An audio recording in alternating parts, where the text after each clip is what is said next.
వీడియోలో మీరు నవంబర్ 12వ తారీఖు, నవంబర్ 26 అంటే ఈరోజు తీసిన వీడియోకి డిఫరెన్స్ చూడొచ్చు.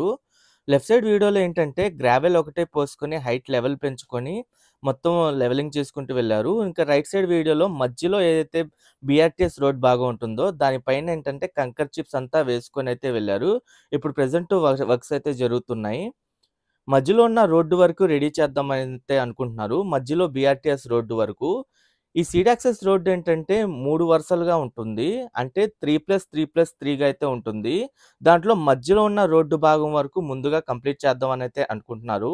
అది మధ్యలో ఉన్న రోడ్డొచ్చేసి 11 మీటర్ల వెడల్పుతో అయితే ఉంటుంది. ఈ సీడ్ యాక్సెస్ రోడ్ మొత్తం 60 మీటర్ల రైట్ ఆఫ్ వేతో అయితే నిర్మిస్తున్నారు. మధ్యలో ఉన్న రోడ్డు వరకు ఉండవల్లి వరకు కంప్లీట్ చేస్తారు.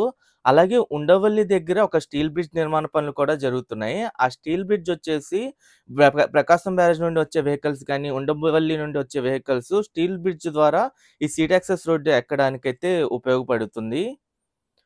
ఇదంతా ఫేజ్ 2 అన్నమాట. ఫేజ్ 2 వచ్చేసి వెంకటపాలెం దగ్గర నుండి ఉండవల్లి వరకు 3.92 కిలోమీటర్ల వరకైతే ఉంటుంది.